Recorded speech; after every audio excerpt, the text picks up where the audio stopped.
শুধু বলছে আখেরাত ভুলবা না, পরকাল ভুল না।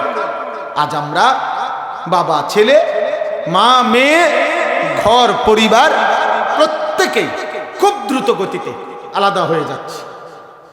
এভাবেই একটা দিন প্রিয় ভাই, প্রিয় বাবা, বয়স্ক জওয়ান, আমি আপনি সবাই বুঝেন, এভাবে আস্তে আস্তে আস্তে আস্তে পারিবারিক বন্ধন ছুটে যাচ্ছে। ছেলের চেহারার সাথে বাবার কোনো মিল নাই, বাবার সাথে ছেলের কোনো মিল নেই।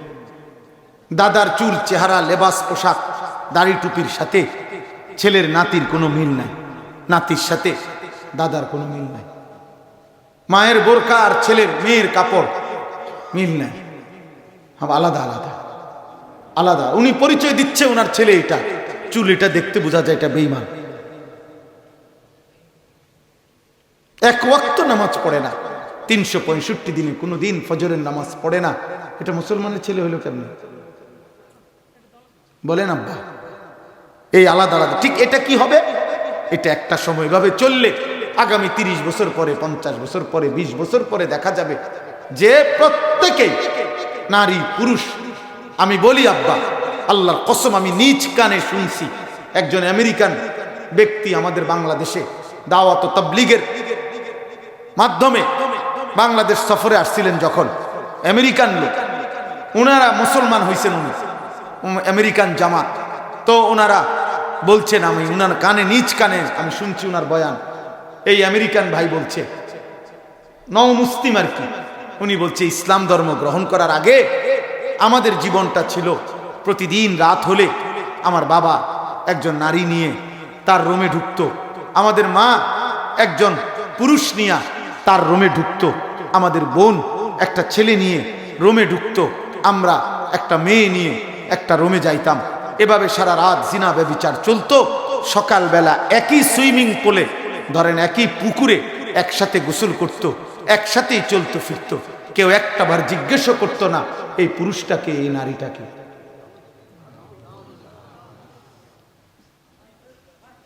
এই অচিরেই এই সমাজ যদি এভাবে চলতে থাকে আব্বা, একটা বাবা মনে রাখেন, ছেলেরা তোমরাও মনে রাখো, আজ যেরকম তোমার বাবা তোমারে সাহস করে না, আগামী দিনে ইনশাআল্লাহ মনে রাখো, আমার ভবিষ্যৎবাণী আমি কয়ে গেলাম, আগামী দিন আল্লাহ যদি হায়াত দেয় তোমরে, আগামী 20 বছর পরে তোমাদের প্রজন্ম, আল্লাহ চাহে তো তোমরা বিবাহ করবা, আল্লাহ চাহে তো তোমাদের সন্তান হবে অনেকের, তো এই সন্তান পরবর্তীতে তোমাকে একদিনও জিজ্ঞেস করবে না, বরং তোমার পাশের রুমে জিনা করবে, ব্যভিচার করবে, তোমার হিম্মতে কুলাবে না।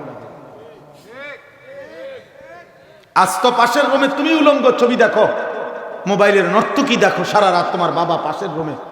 আজ তো তোমার বাবা পাশের রুমে থাকার পরেও তুমি এই রুমে থাইকা একদিনও ফজরের নামাজ পড়ো না। তোমার বাবার কলিজার মধ্যে কোনো ব্যথা নাই, তোমার মায়ের কলিজায় ব্যথা নাই। তো অচিরেই তোমার জেনারেশন তোমাকে এর চাইতে জঘন্য নমুনা উপহার দিবে।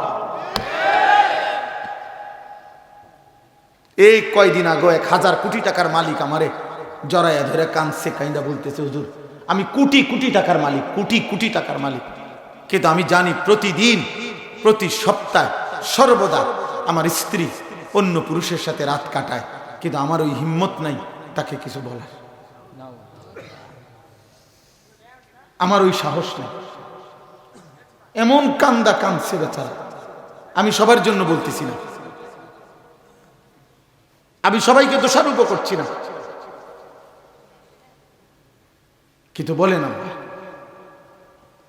দোস্ত, এই জন্য প্রতিটা পাপের, কমপক্ষে জিনা ব্যভিচারের, নারী পুরুষ ছেলে মেয়ের এই অসৎ যে চরিত্রহীনতা, এটার খেসারত, এটার চরম মূল্য আল্লাহর কসম বুজুর্গানে দিন বলছে তোমাকে দুনিয়াতেই দিতে হবে।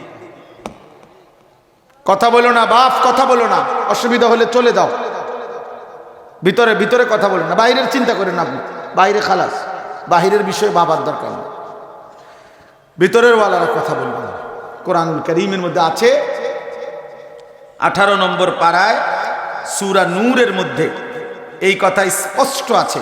কোরআনুল কারীম আল্লাহ তাআলা বলেন, ইন্নাল্লাযীনা ইউহিব্বুনা আন তাশিআল ফাহিশা ফিল্লাযীনা আমানু লাহুম আযাবুন আলীমুন ফিদ দুনিয়া ওয়াল আখিরাহ। নিশ্চয়ই মুসলমানদের সমাজে যারা অশ্লীলতা, বেহায়াপনা, নারী পুরুষের, ছেলে মেয়ের অবাধ মেলামেশা, জিনা, ব্যভিচার, বেহায়াপনা ছড়িয়ে দিতে পছন্দ করে, চেষ্টা করে, ছড়িয়ে দেয়, আল্লাহর কসম আল্লাহ বলেন, আমি ওয়াদা দিচ্ছি, আমি আল্লাহ তাদেরকে অবশ্যই চূড়ান্ত মর্মান্তিক পীড়াদায়ক আযাব দেব, ফিদ দুনিয়া ওয়াল আখিরা, দুনিয়াতেও আখিরাতে। এই বাপ দেখো কোরআন শরীফের আয়াত। আর আরো শোনো বাবা, ছেলেরা আরো শোনো, এই সূরার শুরুতে আছে আল্লাহ তাআলা বলেন, আয-জানি লা ইয়ানকিহু ইল্লা জানিয়াতান আও মুশরিকা। আল্লাহ বলছে, যেই পুরুষ জিনা করে, ব্যভিচার করে, বিবাহের পূর্বে কোনো নারীর সাথে, মেয়ের সাথে হারাম অবৈধ সম্পর্ক করে, আল্লাহর কসম আল্লাহ বলছে সে বিবাহ করতে পারবে না। পরবর্তীতে যাকেই সে বিবাহ করবে ওইটা আরেকটা জানিয়া, ব্যভিচারিণী নারী অথবা মুশরিকা, বেঈমান কোন নারী তার কপালে জুটবে। কোরআন শরীফের আয়াত। তোর কপালে চরিত্রহীন যুবক, এই নারী ছবি, মোবাইলের অস্থির দৃশ্য যারা দেখো, তোর কপালে ওইরকম একটা অসৎ চরিত্রহীন নারী জুটবে। সেদিন বুঝবা জীবন কত কষ্ট। এখন বুঝতা না জীবন। স্ত্রী যার অসৎ, বউ যার চরিত্রহীন, ওই মানুষটাই বোঝে জীবন কত কষ্ট। যার স্ত্রী পরকীয়ায় আসক্ত, যার স্ত্রী অন্য পুরুষে আসক্ত, সেই বুঝে জীবন কত জাহান্নাম। এই জন্য আমি বললাম, রাত গভীর দেখে আমি লম্বা ভূমিকা ছাড়াই বলে গেলাম। আরো দেখো ভাই, আল্লাহ তাআলা বলছেন এই সূরাতে, সূরা নূর, আল খাবিসাতু লিল খাবিসিন ওয়াল খাবিসুনা লিল খাবিসাত। আল্লাহ তাআলা বলছে, যে নারী খবিস, চরিত্রহীন, তার স্বামী জুটবে খবিস। যেই পুরুষ খবিস, তার স্ত্রী জুটবে খবিস। খবিস। এই জন্য ভাই আমি সবাইকে বলি, এই গভীর রাতে মনে করাই, আখিরাত ভুলে গেলে, আল্লাহ ভুলে গেলে, আল্লাহর বিধান ভুলে গেলে, শুধু দুনিয়া নিয়ে ব্যস্ত হয়ে গেলে এটাকে জীবন বলেন। এখানে তোমরা যেই পরিমাণ ছেলে মাশাআল্লাহ বসছো, এত রাত, রাতের 11টার উপরে বাজে, 11:24 বাজে, এই গভীর রাতে আব্বা, এই ঠান্ডা, শীত, কুয়াশা, পানি পড়ছে, এই গভীর রাতে তোমরা যদি বসতে পারো, এতটা রাত জাগতে পারো, একজন বক্তার ওয়াজ শুনবার জন্য যদি তোমরা এতটা ধৈর্য ধরে মনোযোগ দিয়ে বসতে পারো বাবা, তাহলে সেই 7:15 বাজে যখন এশার নামাজের আজান হয়েছিল, তখন কেন মালিকের মহব্বতে আল্লাহর ঘরে নামাজ পড়তে পারলা না কেন? বলো না বাপ। এখানে কমপক্ষে যদি 1000 ছেলে হয়, 950 ছেলের চেহারায় নামাজের কোনো চিহ্ন নাই।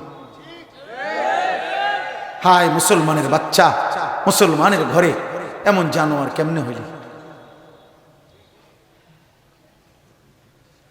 মুসলমানের ঘরে এত বড় জানোয়ার হইলি কেমনে? তোর মায়ের 2 বছরের দুধের এই বদলা, তোর মায়ের 9 বছরের গর্ভে ধারণের এই বদলা, তোমার নবী সাল্লাল্লাহু আলাইহি ওয়াসাল্লামের তায়েফের রক্তের এই বদলা, তোমার নবী ক্ষুধার কষ্টে পেটে পাথর বাঁধলেন এর এই বদলা, এই বিনিময়। আমার নবী সাল্লাল্লাহু আলাইহি সাল্লাম উহুদের দান শহীদ করা খুনে রক্তাক্ত হয়ে যখন বেহুশ হয়ে পড়েছিলেন, এর বিনিময় দিলাম আমরা এই। একটা বাপ যদি বলে, ফুত আজকে 12টা বছর আমি বিদেশ কইরা তোর লাগিয়া মাথার ঘাম পায়ে ফেলে আমি ভাবছি তুই পড়ালেখা করো, তোরে বোর্ডিং এ রাইখা 1000 টাকা দিয়া ঢাকা শহরে পড়াইলাম, আজ বুঝি ফলাফলেই ফেল। এই আমার 12 বছরের বদলা দিলা, ওই বাবা কাঁদবে না? কথা বলেন না, বলো না, একটা ছেলে বলো ভাই। তো নবীজি সাল্লাল্লাহু আলাইহি সাল্লাম তো কাঁদবে। তোমাদের অধিকাংশ ছেলের চেহারা তো বেনামাজি। কোরআনুল কারীমের মধ্যে আছে, আল্লাহ তাআলা বলছে, যেদিন ইবলিস সেজদা দেয় না, সেদিন আল্লাহ ইবলিসকে বলছে রাজিম, ফখরুজ ফা ইন্নাকা রাজিম, বের হ বেটা, রাজিম বেটা। আল্লাহ বলছে ইবলিস আজকের থেকে বেটা তুই রাজিম, অভিশপ্ত, বিতাড়িত। মূলত রাজিম বলা হয় ওই সত্তা, ওকে এমন বিতাড়িতকে যাকে মূলত পাথর মারতে মারতে পৃথিবীর থেকে তাড়ায় দেওয়া উচিত, এমন নাফরমানকে বলে রাজিম। হ্যাঁ, এই জন্য ইসলামী শরীয়তে বিবাহিত পুরুষ এবং নারী জিনা করলে তার শাস্তির নাম হইল রজম। এই রজম যে কথা, রাজিম একই শব্দ, অর্থ হইল পাথর মারতে মারতে ওই চরিত্রহীন লম্পটকে দুনিয়ার থেকে সরায় দেয়। এই রজম বলে, এই শয়তানকে জন্য বলে রাজিম। এই জন্য প্রত্যেক বছর ইমানদাররা হজ্জের সময় মিনার প্রান্তরে, মিনায় 3 দিন টানা এই শয়তান রাজিমকে অনবরত পাথর মারে। এই জন্য সেজদা না দেওয়াতে আল্লাহ তাকে বলছে রাজিম, যাকে পাথর মারতে মারতে দুনিয়ার থেকে সরায় দেওয়া হচ্ছে, এমন ঘৃণিত হইতে। আল্লাহ বলছে ওয়া ইন্না আলাইকা লানাতা ইলা ইয়াউমিদ্দিন। আল্লাহ বলছে ইবলিস তুমি আমাকে সেজদা দিলা না, আজকের থেকে নিয়ে কিয়ামত পর্যন্ত তোমার উপরে আল্লাহর লানত। এজন্য যুবক ভাত খাও, নারী দেখো, উলঙ্গ ছবি দেখো, নাচ দেখো, গান দেখো, চুল মুশরিক বেঈমানের মতো সাজো, বাবার সাথে মায়ের সাথে সম্পর্ক বিচ্ছিন্ন করে দাও, আল্লাহ রসুল আখেরাত ভুলে যাও, অল্প কয়েকদিন জন্তু জানোয়ার আর হাইওয়ানের মতো ভোগ করো, খুব অল্প সময় দেখবা কাইত হয়ে গেছো, এরপরে দেখবা কবরে পৌঁছে গেছো, এরপরে দেখবা ফেরেশতা একটা একটা লাথি দিয়া জাহান্নামে পৌঁছায় দেয়, একটা একটা লাথি দিয়া। সেদিন বুঝবা জীবন কত কঠিন। ভোগ করো দুনিয়া। প্রতিদিন তোমার বয়সী যুবক কবরে যায়, কবরে যায়। আল্লাহ আমাদেরকে মাফ করে দেন। আপনারা বাবা যারা আছেন, বয়স্ক যারা আছেন, আব্বা আমি আহাজারি করছি, আহাজারি করলাম, আপনারা আপনাদের ছেলে মেয়ে স্ত্রী সন্তানের আখিরাতের ফিকির করেন। দুনিয়া আপনি শেষ করে যাইয়েন না, দুনিয়া ওই পারবে। আপনি শুধু মাটি যদি হালাইয়া যান বাইক বিটাত, ওই বিল্ডিং করতে পারবে। আপনি যদি শুধু ছাদ ঢালাই দিয়া যান, ওই বাকি ইটের গাঁথনি করতে পারবে। আপনি কবরে গেলেও সোফা বানাইতে পারবে, আপনি কবরে চলে গেলেও আপনার ছেলে বাড়ি ঘর করতে পারবে। কিন্তু আপনি তাকে ছোট্টবেলায় যদি আল্লাহর কোরআন থেকে বঞ্চিত করেন, ও আখিরাত মিলবে না, ও অনন্তকালের জাহান্নামে পৌঁছে। আপনারাই দেখেন চাচারা, এই ছেলেগুলোর চেহারার দিকে তাকায় দেখেন, অধিকাংশ ছেলের চেহারায় কোনো মায়া দয়া সৌন্দর্য নাই। আরে আব্বা, মুসলমানের ঘরে জন্ম নিয়ে একদিনও নবীজির কথা মনে পড়ল না। নবীজি সাল্লাল্লাহু আলাইহি ওয়াসাল্লামের চুল দেখে সাহাবায়ে কেরাম বলতেন, হযরত বারা ইবনে আযিব, আমরা হাদিসে পড়ছি, নবীজির চুল মুবারক দেখে উনি বলছেন, মা রাআইতু মিন জি লিম্মাতিন ফি হুল্লাতিন হামরা আহসানা মিন রাসূলিল্লাহ। হযরত বারা ইবনে আযিব বলেন, একদিন আমি আল্লাহর নবীকে দেখছি চুল খোলা, নবীজির মাথা মুবারকের চুল খোলা, মাথায় কিছু কাপড় ছিল না তখন, আর লাল রেখা রেখাওয়ালা একটা চাদর পরা।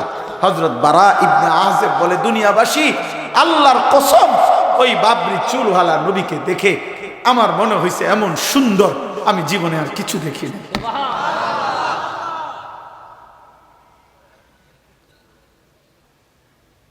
তোদের একটা ছেলে আব্বা বলো না, এই চুলের কোনো কার মতো রাখছো তোমরা?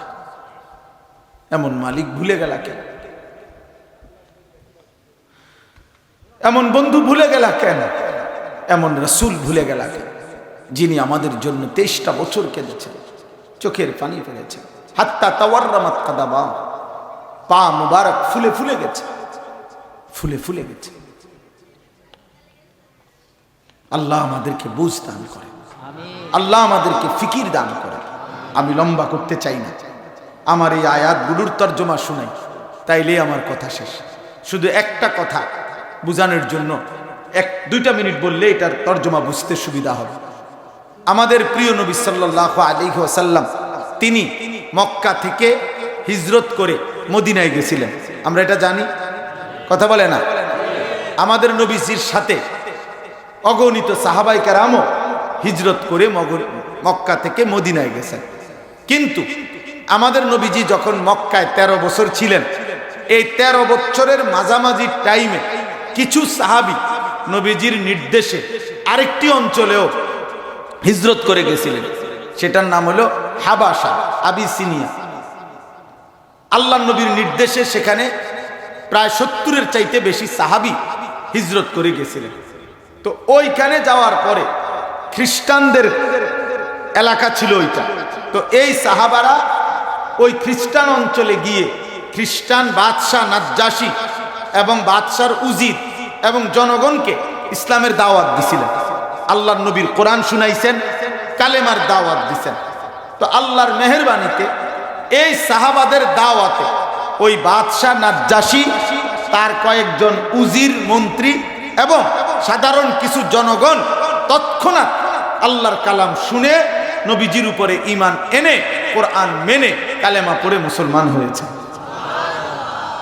আচ্ছা, নবীজি মক্কা থেকে হিজরত করে যখন মদিনায় গেছে, এই মদিনায় যাওয়ার 7 বছর পরে 7ম হিজরিতে খায়বরের যুদ্ধের বিজয়ের সময় ওই আবিসিনিয়ায় যেই সমস্ত সাহাবীরা হিজরত করে ওইখানে গেছিলেন, ওই খ্রিস্টান এলাকা, ওইখান থেকে ওনারা 7ম হিজরিতে ওনারা ওইখানে যে কয়েকজন লোক মুসলমান হয়েছে ওই খ্রিস্টান থেকে, ওনাগরের সাথে নিয়ে মদিনায় আল্লাহ নবী সাল্লাল্লাহু আলাইহি সাল্লামের কাছে এসেছেন।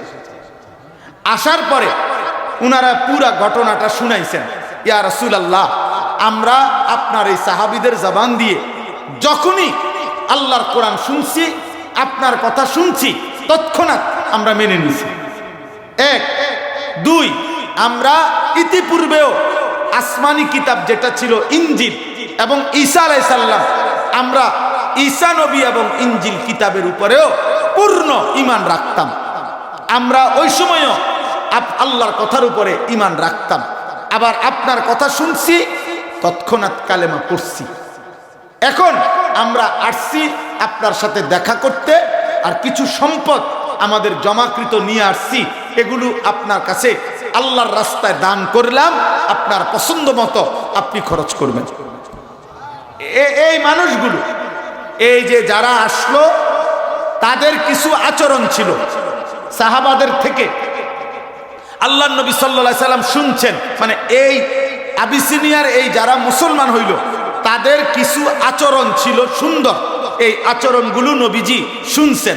আল্লাহ নবী খুব দোয়া করছেন, আল্লাহ তাআলা তাদের ঈমান এবং তাদের এই উত্তম আচরণের কারণে আল্লাহ প্রশংসা করে কোরআনুল কারীমের এই সূরায়ে কাসাস 28 নম্বর সূরা 20 নম্বর পারা, এই আয়াতগুলো যেগুলো আমি পড়ছি, আল্লাহ নাজিল করেছেন। এবার শুনেন কি কয়, এই তরজমা বললে শেষ। আল্লাহ তাআলা বলেন, ওয়ালাকাদ ওয়াসালনা লাহুমুল কাওলা লাআল্লাহুম ইয়াতাযাক্কারুন। আল্লাহ বলেন, আমি আমার প্রত্যেকটা কথা এই কোরআনের মধ্যে বারবার বলছি। আল্লাহ বলেন, কোনো কথা আমি 1-8বার বলে ছেড়ে দেই না, বারবার বলছি। বারবার একই কথা বারবার বলেছি, বারবার বলতে চেষ্টা করছি, বারবার। আল্লাহ বলেন কেন? লাআল্লাহুম ইয়াতাযাক্কারুন, যেন আমার বান্দারা উপদেশ গ্রহণ করতে পারে, আমার বান্দারা যেন দিলের মধ্যে নিতে পারে। মানুষের একটা আখলাক চরিত্র যে মানুষ যখন এক কথা কারো কাছ থেকে বারবার শোনে, তার বিবেকের মধ্যে একটু হইলেও এটা বিবেক জাগে যে এই লোকটা বারবার আমারে বলতেছে, মা আমারে বারবার ডাকতেছে, আব্বা আমারে বারবার বলতেছে, উনি আমারে বারবার বলতেছে। এতে করে যে কোনো মানুষ বলে যে তোমার উচিত তার কথাটা শোনা, এতবার বলে। তো আল্লাহ বলে, বান্দা আকিমুস সালাহ, আমি 82 বারের চাইতে বেশি বলছি। ইয়া আইয়ুহাল্লাযীনা আমানু, আমি 89 বারের বলছি। ইত্তাকুল্লাহ, কোরআনের পাতায় পাতায় আল্লাহকে ভয় করো, আমি বলছি। এক একটা কথা আমি আল্লাহ বারবার বলছি, যেন কমপক্ষে বারবার বলছি, এই কারণেও তোমার দিলের মধ্যে লাগে। মালিক বলবে, বান্দা তোমারে বুঝানোর জন্য আমি কোনো চেষ্টা বাকি রাখি না। আজ যদি সারা রাতও বলা যাইতো, আমি বলতে পারতাম যে আল্লাহ আমাদেরকে জাহান্নাম থেকে বাঁচানোর জন্য আল্লাহ তাআলা কতভাবে বলছে, কতভাবে কতভাবে। কিন্তু নাফরমান বান্দা কোনোভাবে তার দিল নড়ে না। এরপরে আল্লাহ বলেন, আল্লাযীনা আতাইনাহুমুল কিতাবা মিন ক্বাবলিহি হুম বিহি ইউমিনুন। আল্লাহ তাআলা বলেন, ইতিপূর্বে আমি যাদেরকে আসমানি কিতাব ইনজিল দিয়েছিলাম তারা তার প্রতি পূর্ণ ঈমানদার ছিল। ওই যে ওই ঘটনাটা, ওয়া ইদা ইউতলা আলাইহিম, আবার যখন তাদের সামনে আমার কোরআন তেলাওয়াত করা হলো, ক্বালু আমান্না বিহি, তৎক্ষণাৎ এই ভালো মানুষগুলো বলল যে আমরা এই কোরআনের উপরেও ঈমান আনলাম। ইন্নাহুল হাক্কু মির রাব্বিনা, এই কোরআনও সত্যই আমাদের আল্লাহর পক্ষ থেকে নাজিল হয়েছে। ইনজিল যেই আল্লাহর পক্ষ থেকে নাজিল হয়েছে। ইন্না কুন্না মিন ক্বাবলিহি মুসলিমিন, আমরা আগেও আল্লাহর আনুগত্যশীল বান্দাই ছিলাম। আল্লাহ বলেন, আমি আল্লাহ তাদের এই ঈমানের বরকতে এবং তাদের কিছু উত্তম গুণ, এটা পরে বলতেছে, এর বিনিময়ে আমি তাদেরকে পুরস্কার দেব। কি? উলাইকা ইউতাউনা আজরাহুম মাররাতাইন। আল্লাহ বলেন, আমি আল্লাহ ওয়াদা দিলাম আমার এই বান্দাদের প্রত্যেকটি আমলের বিনিময়ে আমি তাদেরকে দ্বিগুণ দ্বিগুণ ডাবল ডাবল নেকি দিতে থাকব।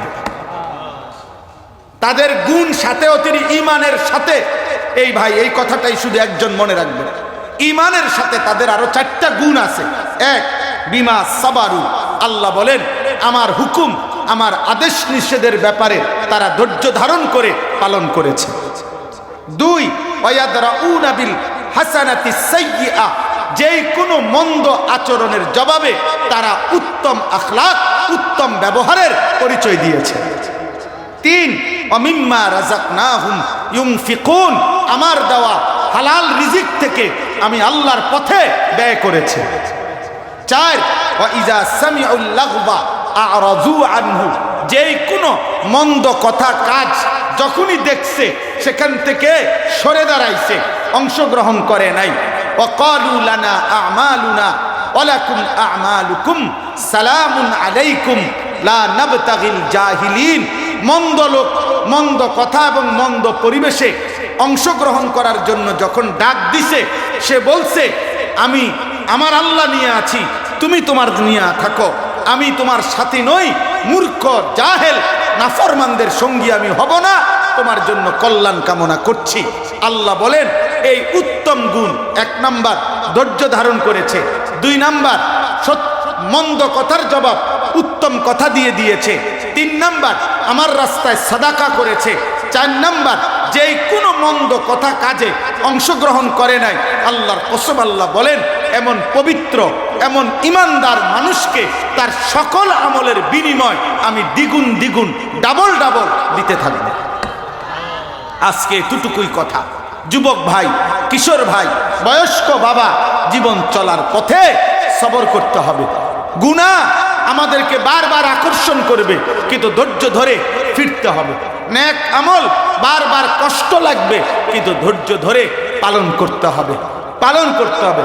যত কাফের, যত বেঈমান, যত মন্দ বলুক, টিটকারি করুক, আল্লাহ মানতে গিয়ে, রসুল মানতে গিয়ে, তারপরেও উত্তম আচরণের দ্বারা সেটাকে প্রতিহত করতে হবে। কোনো মন্দ কথা, মন্দ আসরে অংশগ্রহণ করা যাবে না, তাহলেই ওই ব্যক্তির আখিরাত সুন্দর হবে। আল্লাহ আমাদেরকে তৌফিক দান করেন, আল্লাহ আমাদেরকে কবুল করেন। যতগুলো কিশোর ভাই, যুবক ভাই, নওজোয়ান ভাই, বয়স্ক বাবা, প্রত্যেকের কাছে অনুরোধ, নবীজি সাল্লাল্লাহু আলাইহি সাল্লামের একটা একটা সুন্নাত, নবীর তরিকা, নবীর ভালোবাসা, নবীজির অনুসরণ, এর দ্বারা নিজেদের জীবনকে সাজাবেন। চেষ্টা করবেন জীবনটা যেন আল্লাহ নবী সাল্লাল্লাহু আলাইহি সাল্লামের রঙে রঙিন হয়। আল্লাহ আমাদেরকে তৌফিক দেন। আজকের এই মুবারক মাহফিল আল্লাহ কবুল করে নেন। আমরা এক্ষুনি দোয়া করব। এই দোয়ার আগ মুহূর্তে আমার ছোট্ট 2টা মিনিট একটা আবদার আছে, এই আয়াতগুলোর মধ্যে আছে। আমরা এই রাত গভীরে এই আমলটা আমরাও করি। প্রত্যেকেই যদি একটু পকেটে হাত দেই, যার যার সামর্থ্য মতো একটা মাহফিল যেন আগামী দিনেও সুন্দরভাবে চলে, মসজিদেরও যেন কিছু উপকার হয় এবং মাহফিলেরও যেন আগামী দিনেও সুন্দরভাবে চালাইতে পারে। আপনাদের সামর্থ্য মতো আল্লাহর জন্য একটু দান করেন। বাবা, যাদের দোয়ার